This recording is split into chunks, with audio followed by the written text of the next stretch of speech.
Good evening and welcome to Netzach Israel's daily Kitzur Shulchan Aruch Shir. Tonight we're continuing with Siman Kuf Lamed Hey, 135, Din Yeshiva Sukkah, the halachos of dwelling in the Sukkah. We're carrying on from Seif Yud Beis through to the end of the Siman Kaf Beis. Seif Yud Beis. Nohagin she'ein mevarchin leishev b'sukkah ela b'achilas keva. The minhag is not to make the bracha of leishev b'sukkah, to dwell in the sukkah, except over a fixed meal. V'nohagin she'mevarchin techila hamotzi v'achar kach leishev b'sukkah kodem shatorim. And the minhag is to first make the bracha of hamotzi over the bread, and afterwards the bracha leishev b'sukkah before tasting the bread. Ush'ar devarim shehu orcha b'sukkah kol hayom. And everything else that a person eats in the sukkah throughout the whole rest of the day, and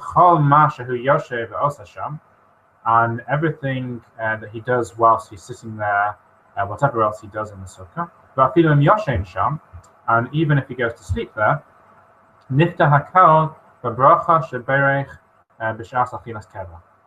everything is exempted by the bracha that he makes over the fixed meal, until he eats another fixed meal.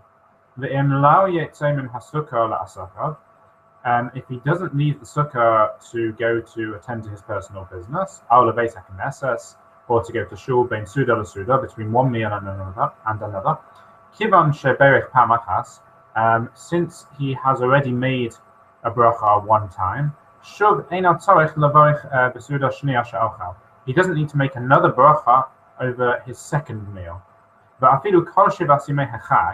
So even if the whole 7 days of Yom Tov, in Yashav Achal V'Lamad V'Hispalel V'Yoshein Tavsakasa, if he's just sitting and eating and learning and davening and sleeping all inside his sukkah,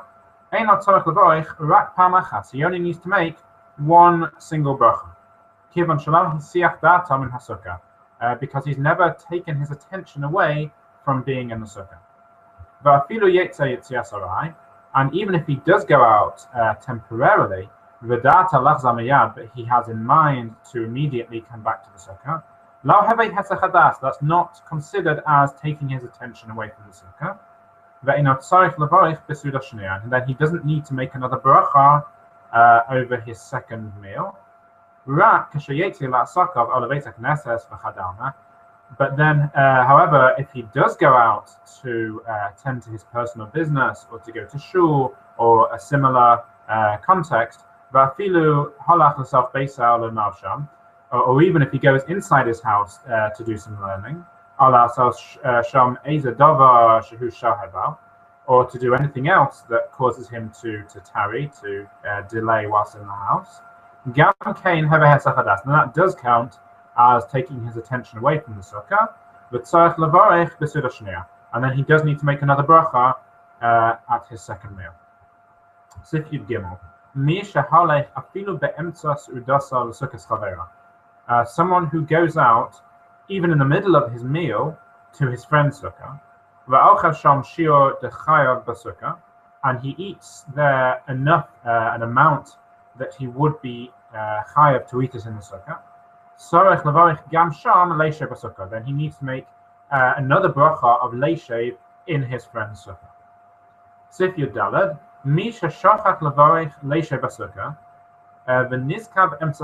someone who forgot to make the bracha of leishev, and then he remembered in the middle of his meal, or even after he's already finished completely eating his meal, then he needs to make a bracha as soon as he remembers. Because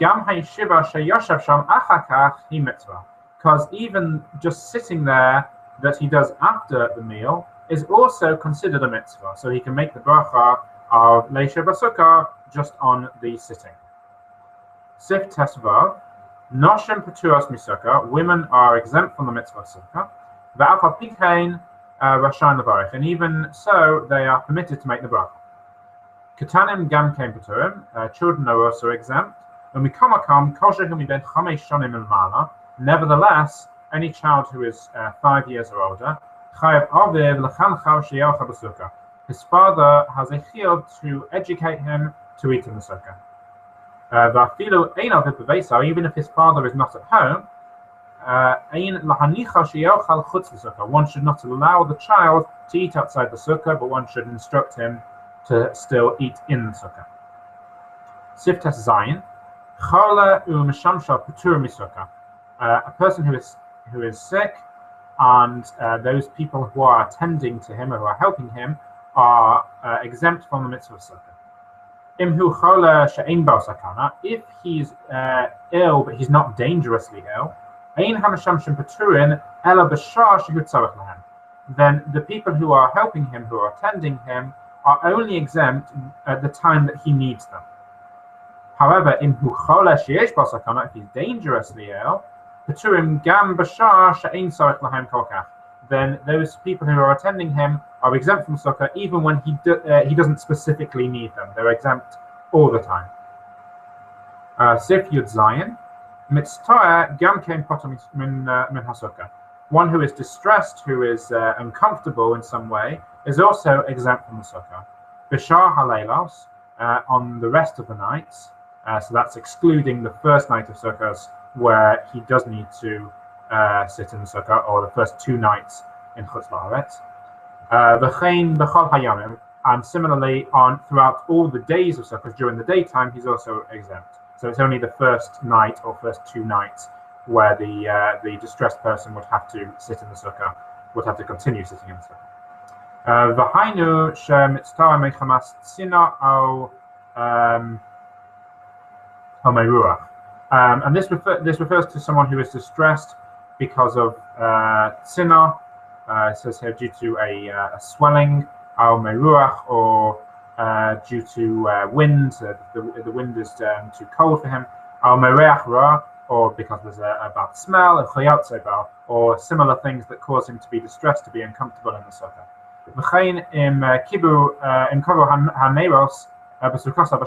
Similarly, if his lights go out in his sukkah on Shabbos, and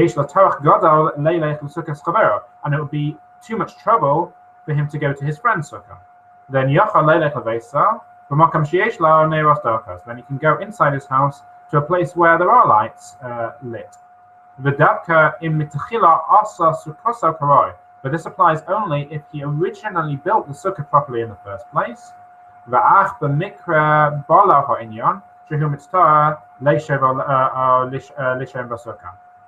And then by chance, unfortunately, it happened that he is distressed at having to sit or sleep in the sukkah. So something happened that caused him to be distressed. However,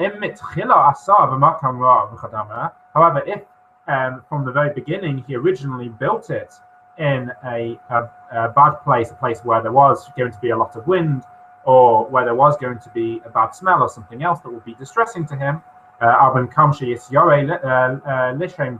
or for another example, if he built it in a place where he would be afraid to go to sleep, where he'd be worried about other people passing by, then he doesn't fulfill the obligation with this sukkah, even by eating in it during the day. So now another point that the Kitzur says, if the wind comes along and he's worried about the light being extinguished through the walls, then then he is permitted to spread out a sheet or a beged or a garment over the walls to shield himself from or to shield rather the neiros, the lights, from the wind, so that they don't go out.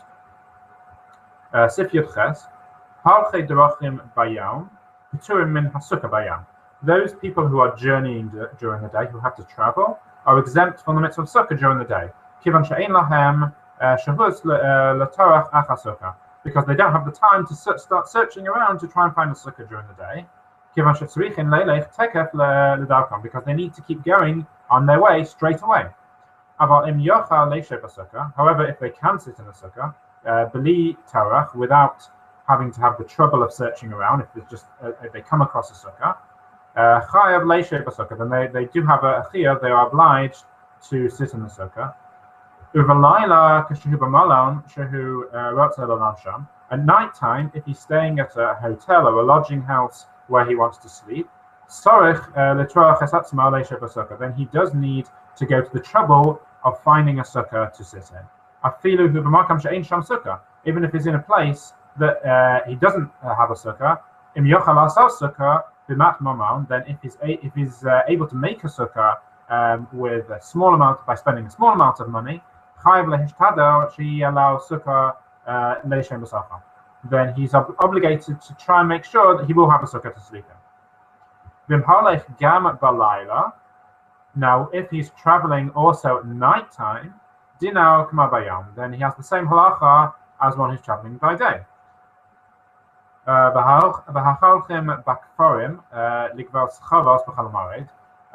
people who are traveling in villages in the countryside to collect money that is owed to them during Chol Moed,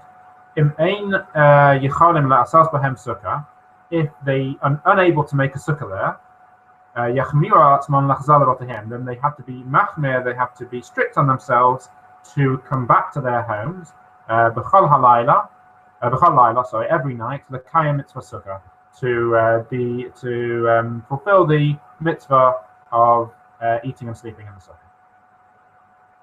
Sifir test, shluchei mitzvah, people who have been appointed to do a mitzvah, afilu balayla kashehem batelin, and then even at night when they're not occupied with doing their mitzvah, when they are idle from doing their mitzvah, and tzarichin l'troach achar sukkah, if they are troubled by searching to try and find a sukkah, al she'eino narach lahem leishen b'sukkah, or it's just not comfortable for them to sleep in a sukkah, v'im yishnu yihu macha yigeim, and if they do go to sleep, then they'll be late in arriving the next day, yizatvu min ha-mitzvah, and they'll be delayed in carrying out the mitzvah, then peturin meha-sukkah, then they are exempt from keeping the mitzvah of sukkah.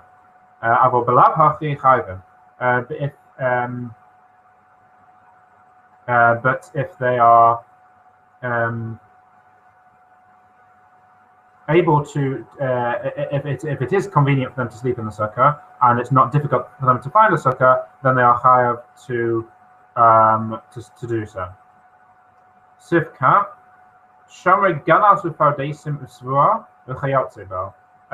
People who are guarding gardens or orchards or produce grain and similar items. If it's possible for them to guard over everything that they're looking after from one place, then he should make a sukkah in that place and dwell in it, because he's able to do his guard duty whilst also being in the sukkah. Sif kafala.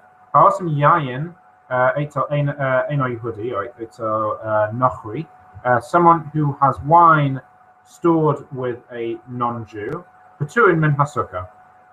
They're exempt from sukkah, ben bayam ben balayla, whether by day or night. Mishum tzrichin lishma shelo yigabo ha'eno Yehudi ha-Nochri, because he needs to keep watch that the non-Jew doesn't touch his wine, because otherwise it would become he wouldn't be able to drink it. However, if it's something that doesn't need watching, then he is chayav in the mitzvah sukkah. So, for example, if the yain is mavushal, if it's pasteurized wine, then he doesn't need to be as careful. So he is chayav in the mitzvah sukkah. Sifkat base, hayoshim b'chanos, someone who is staying in a shop. Even though they live outside the town, but the shop itself is inside the town, and they're accustomed during the rest of the year, most of the time, to eat in the shop during the day.